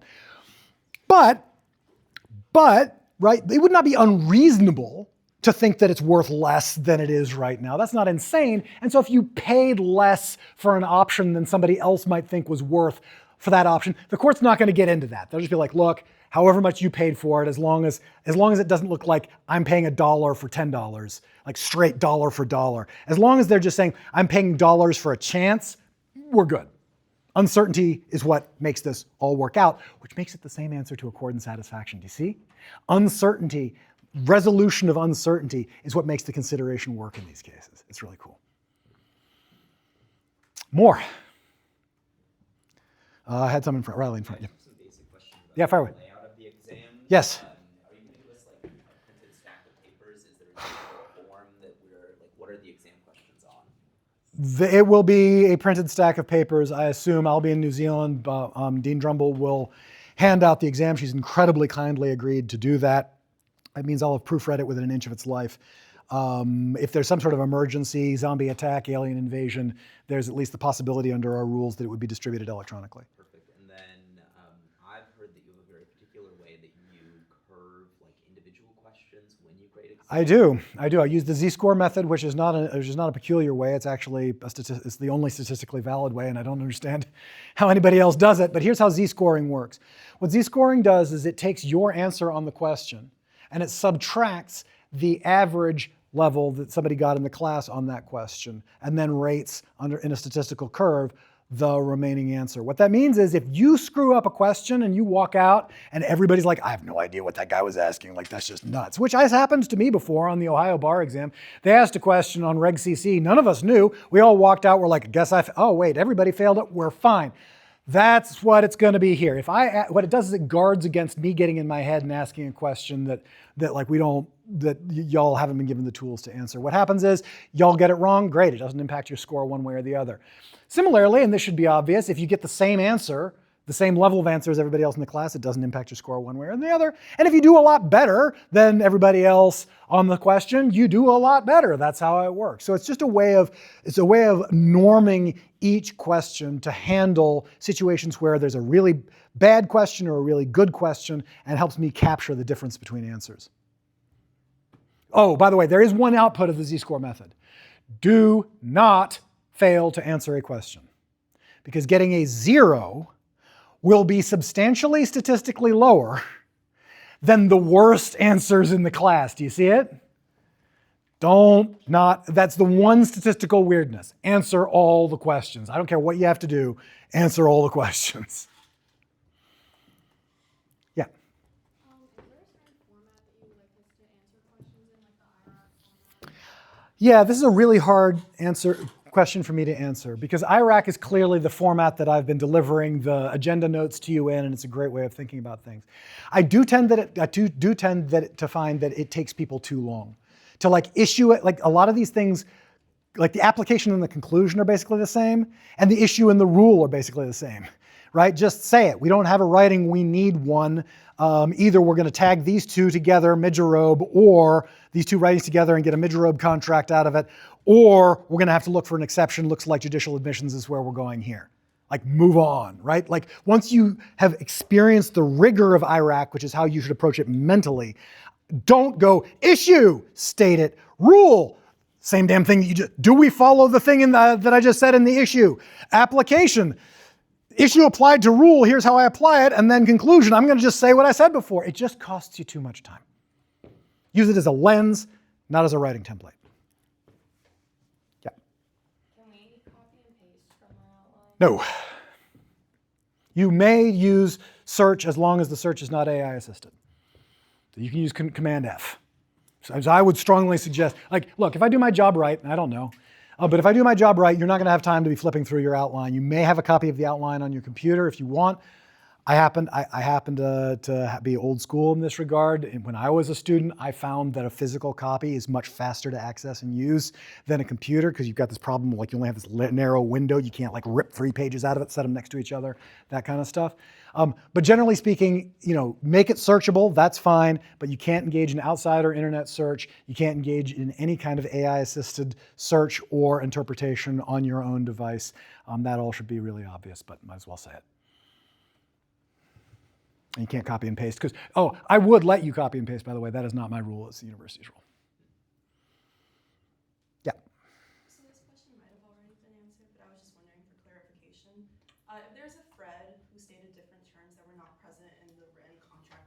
Yep. Would the argument just be the parole evidence rule? Yep.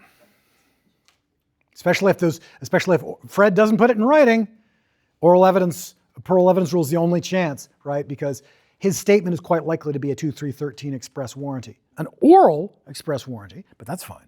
And if it's an express warranty, then under 2316.1, you can't disclaim it.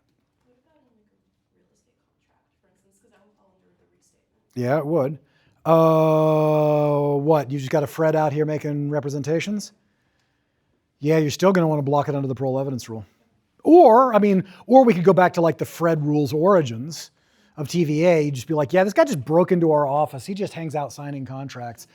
We don't know him at all. He has no authority to do this whatsoever. I find that to be such a steaming load of bullshit, but it does work sometimes.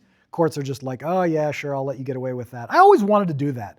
I was like, all my contracts with Amazon. Yeah, I, Josh Fairfield, am incompetent as a matter of law to sign my own contracts. You have to go ask this other Josh Fairfield. Like, what? No, this is so dumb.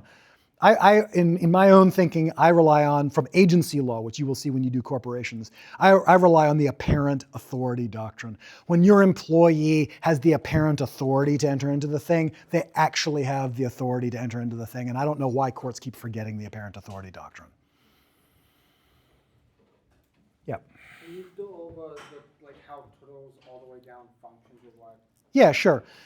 Turtles all the way down is a description of an extreme case of consequential damages. And it serves in a couple of ways. One, it serves to show you why, if you are in the middle of a supply chain collapse, you had better cover if you can. And two, if you're in the middle of a supply chain collapse and you cannot cover, go ask your attorney to think of the biggest number that he or she can think of in terms of your damages, because you're about to get sued on all your forward contracts and you're going to need that huge lump of cash to satisfy that debt.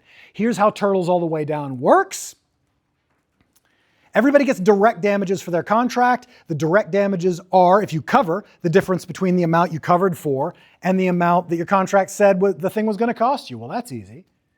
But because we're dealing with a supply chain collapse, you don't cover, because if you did cover, the supply chain wouldn't collapse, right? Like, let's say you've got forward contracts for raspberries and they breach upstream and you get them from somewhere else. Well, you can sell the raspberries forward and the supply chain doesn't collapse. So the circumstance then falls in this very, very narrow category, which I can now describe to you fully, but I couldn't at the time. And it's the space between you can't get raspberries anywhere else, right? And you can't get raspberries anywhere else because of hurricanes. Why? What happens as of you can't get raspberries from anywhere else because of hurricanes? The doctrine of commercial impracticability, which means all of the seller's obligations are excused. They're all called off. You've got no cause of action. So the supply chain collapse happens in a very narrow area, and from International Harvester, we can describe this narrow area as largely global supply chain shocks that do not seem related to a specific event, the non-occurrence of which was a basic assumption of the parties to the contract. Like, in most of these cases, are the OPEC oil crisis. So, why is it Turtles All the Way Down? Here's why. Because you get your direct damages, which is the difference between what you expected to get under the contract and what you got. That's your direct damages. But then you get your consequential damages. And your consequential damages are of two kinds. Your lost profits, what your profit would have been had you sold to your forward contract. Your lost profits, part one of consequential damages.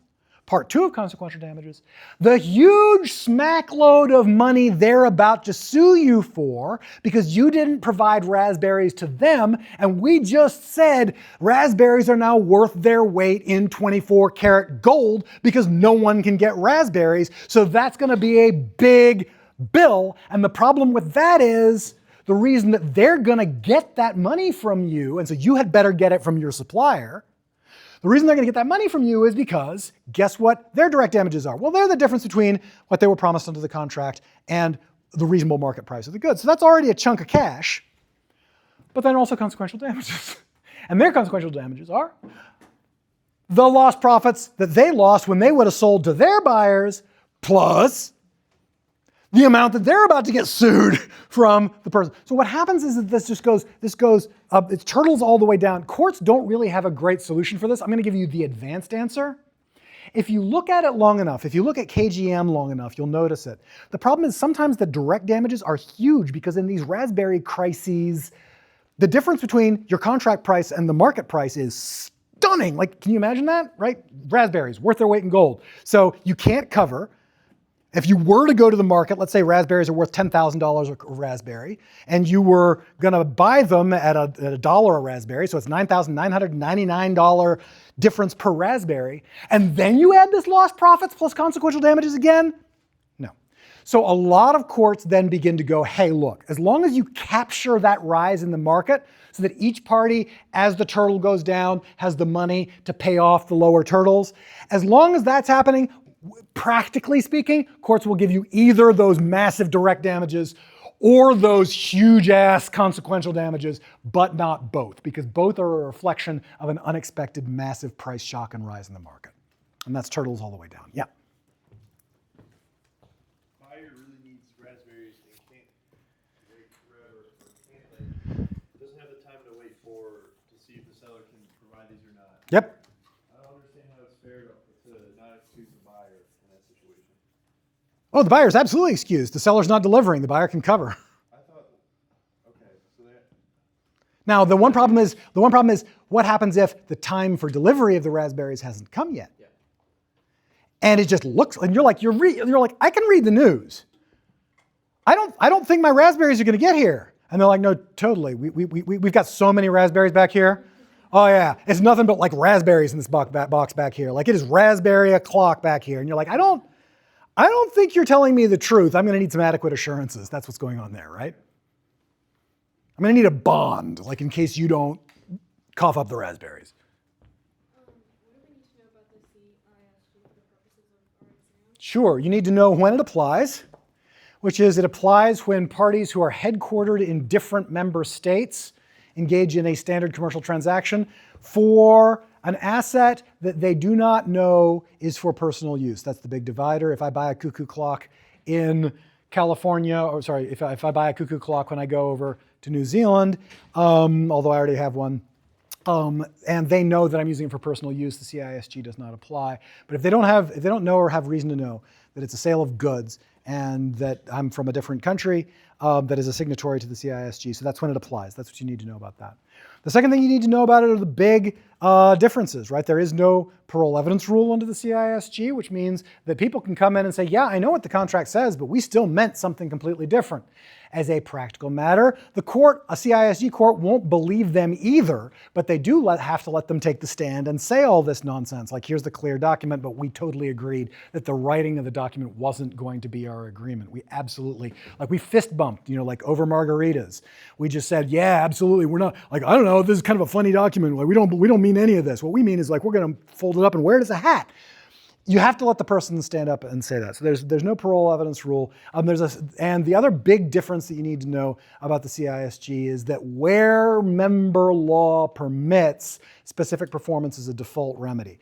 Now, where the member law, and here this matters to the US because the US generally doesn't permit specific performance, where member law generally does not permit specific performance, you can't get specific performance, but there are some loopholes to that given that the UCC tried to expand the set of circumstances in which you could get specific performance. Remember, we saw that. In the common law, you get specific performance for land and Picassos. In the UCC, you get it for land, Picassos, and sole source of supply, which is already an expansion, and then they invited courts to expand it even further. Now, most courts have firmly and roundly rejected that expansion, but that does have some bite then in the CISG context, because US law doesn't forbid specific performance under special circumstances as dictated in the UCC. Those are the basic things you need to know about the CISG. You need to know when it applies. You need to know why your client is not going to want it. It's because of the parole evidence rule, and because it just makes litigation so much more expensive. And you're absolutely not going to want to get to be in a position where your client is being forced to do business with someone they just sued who is overseas, because I can't think of a worse scenario for your client to be in. More questions, y'all? Silence. Yeah, go for it. Larry, yeah. Can you explain, like, since, like, meeting of the minds is just, and it's not, like, kind of like a myth, like, when should we use it? Yeah, like, I mean, so you'll have to ask yourself how successful removing that from contract formation was. When I learned contract law, I learned it as contract is offer, acceptance, consideration, and meeting of the minds. Now you're going to learn that a contract is formed with offer, acceptance, and consideration. But we immediately had all of these freaking M-Pro and Arnold Palmer and Sun Printing cases where the fundamental question was, did the parties reach sufficient agreement for the court to say that they actually had a contract? Like Raffles versus Wickelhaus is stupid. The idea that like they meant one boat, these people meant the other boat. These are the British. They know their boats. They knew which boat was which boat. This is dumb. Right? That wasn't what was really going on. But these more modern cases where you're like, yeah, I just don't know if the parties have actually reached sufficient agreement for us to say this is a done deal yet. That's a valid set of concerns. And I don't know what to do about it because it's mushy. Like look at Colfax. Colfax was like going back and forth, like he didn't know where to go for doctrine, right? It was like starting with doctrine like Raffles versus Wickelhaus. But that was clearly such a terrible fit for the case, in any case, the court knew the parties clearly intended there to be a contract. Like they anticipated, clearly wanted there to be a contract. And so the court then was like playing games with Restatement 201 and Restatement 220, where it's saying, okay, look, if one party is aware that the other party has used a term in a certain way, and they're aware that they themselves have a secret meaning in the back of their mind, it's on them to like express the meaning that they mean and surface the conflict so that the parties can talk about it. That's the Colfax argument. The problem is it doesn't lend itself to clean doctrinal statements. So let's try this. Raffles versus Wickelhaus, I don't take overwhelmingly seriously. Right? Rosewood Kennels and the cases like that where we're talking about, one party's like, well, I thought I was selling a cow that couldn't have a calf. And the other party's like, well, I always just thought I was buying a cheap cow. And the court was like, well, they were talking about different cows. Like theoretically, one cow was a cow that could have calves, and the other cow was a cow that could have calves. And so these are like philosophically different cows. That is just too dumb to countenance. So we don't do that anyway. We don't deal with ambiguity in contracts by saying the parties never sufficiently agreed. Instead, we say, yeah, we didn't agree because you kept your mouth shut. It's your fault. Or if you do that, we'll give those meaning. There is a contract. We're not going to undo it like Raffles. Instead, we're going to say there's a contract, and the meaning of the words is the meaning attributed to it by the person who opened their mouth. Yeah. Follow-up question to that: is it bad faith when you keep your mouth shut as the cheapest cost avoider, or is that not conflating the cost? What's the problem with that? There's no bad faith in contract negotiation. The problem with Colfax is they had a contract already, but they were renegotiating it. So Riley's right. There is no obligation of good faith in the negotiation of the contract. It's not bad faith for you to not say the secret meaning you give the word. It's just you're going to run the risk that if they say what they mean and you don't say what you mean, the court's going to be like, okay, well, we're going to do it their way. Talia. Yeah. About as a pre-contractual liability, about the obligation not to exercise discretion of bad faith. Just like the meaning of that as an exception.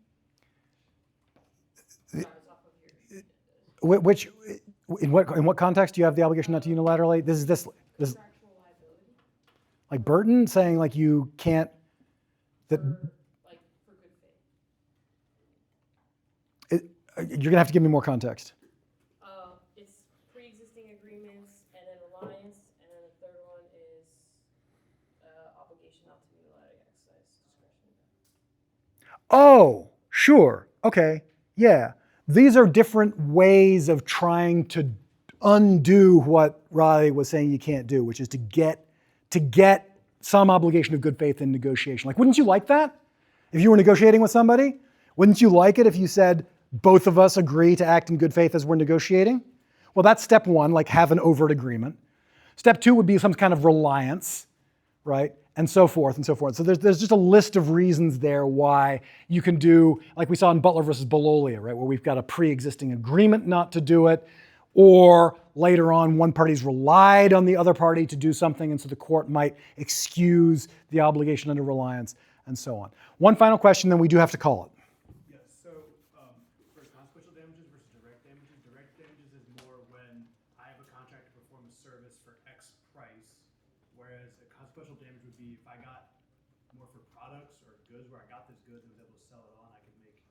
Well, even for a service, right? Like if I were contracting to you and you were going to do a catering service for my wedding venue, there's direct damages, which is the difference between the food I was promised and the costs of me getting that food from somebody else. That's your direct damages.